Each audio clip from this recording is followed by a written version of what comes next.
আমার সাম্প্রতিক ভ্রমণ অভিজ্ঞতা থেকে আমি হিংসার সবচেয়ে সাধারণ রূপটি দেখতে পেলাম। যদিও এটা বলার ফলে আমি কিছু সমস্যায় পড়ব, কিন্তু তাও বলাটা দরকার। বেশ কয়েকজন বোন আমার কাছে আসলেন এবং বললেন, কুরআনে পুরুষদের জন্য এই সকল নিয়মকানুন রয়েছে, কিন্তু নারীদের জন্য ভিন্ন সব নিয়মকানুন কেন? পুরুষদের পর্দা করে চলতে হয় না কেন? তালাকের আইন পুরুষদের পক্ষে কেন? আর নারীরা জান্নাতেও বা কি পাবে? আমি এই প্রশ্নগুলো মজা করার উদ্দেশ্যে বলছি না, কিন্তু আমাদের কি এই ব্যাপারে সতর্ক থাকা উচিত না?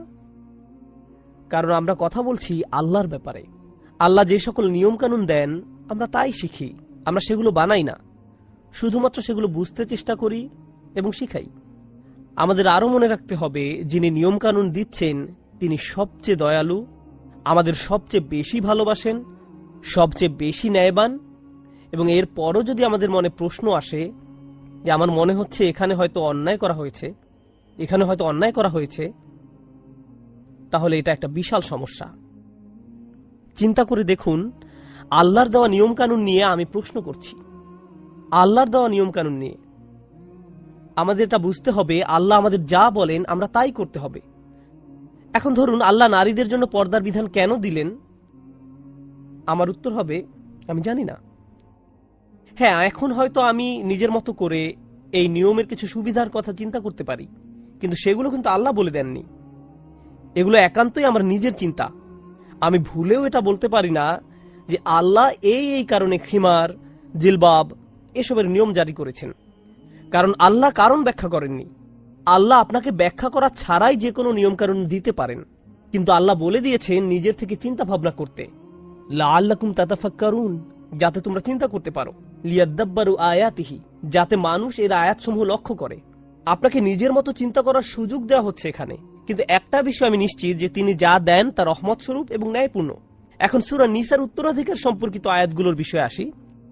ইসলাম এখানে সমবন্টন করেনি। পুরুষ এবং নারী সমান সম্পত্তি পায় না। স্ত্রী, কন্যা বা মা কেউ সমান সম্পত্তি পায় না। তাদের সম্পত্তির বন্টন ভিন্ন ভিন্ন। দেখুন আল্লাহ কি বলেন, লিররিজালি নাসিবুম মিম্মা ইকতাসাবু ওয়া লিন-নিসাই নাসিবুম মিম্মা ইকতাসাবনা। পুরুষরা যা অর্জন করে সেটা তার অংশ, এবং নারীরা যা অর্জন করে সেটা তার অংশ। এই আয়াতে দেখুন ব্যবহার করা হয়েছে পুরুষরা। আপনি এই জীবনে যা কিছু করেছেন সবকিছুর ফল পাবেন না, কিছু অংশ পাবেন, আর বাকিটা পরবর্তী সময়ের জন্য সংরক্ষিত থাকে। কিংবা আপনি যা করলেন তা থেকে হয়তো কিছু পাওয়ার ভাগ্য আপনার ছিল না। হতে পারে এজন্য যে আপনার নিয়ত ঠিক ছিল না, হয়তো আপনার কাজে ভুল ছিল।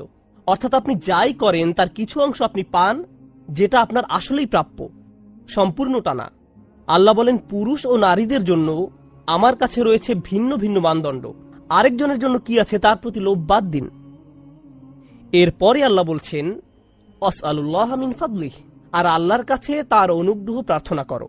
এটা কোরআনের অন্যতম গুরুত্বপূর্ণ কথা। আল্লাহ বলছেন তার অনুগ্রহ প্রার্থনা করতে।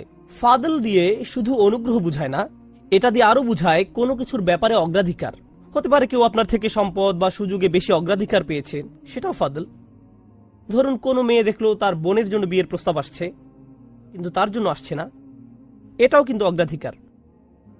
আল্লাহ বলছেন তোমরা ফাদল চাও, অর্থাৎ অন্য কারো কি আছে সেটা চাওয়ার চেয়ে আল্লাহর কাছে ফাদল বা অগ্রাধিকার চাও। অন্যরা কি পাচ্ছে সেটা না দেখে আল্লাহর কাছ থেকে আপনি কি পেতে পারেন সেটা দেখুন। ধরুন অন্য কেউ নেই, অন্য কারো চিন্তা মাথা থেকে ঝেড়ে ফেলুন। এই চিন্তা করতে পারলে আপনার জীবন সুখের হবে নিশ্চিতভাবে। ধরুন আপনি একটি ক্লাসে আছেন, কিন্তু আপনার মনোযোগ নেই, তাই শিক্ষক কি পড়াচ্ছে আপনি বুঝতে পারছেন না। তখন কি আপনার মনে হয় না আমি কোথায় আছি, এখানে কি করছি?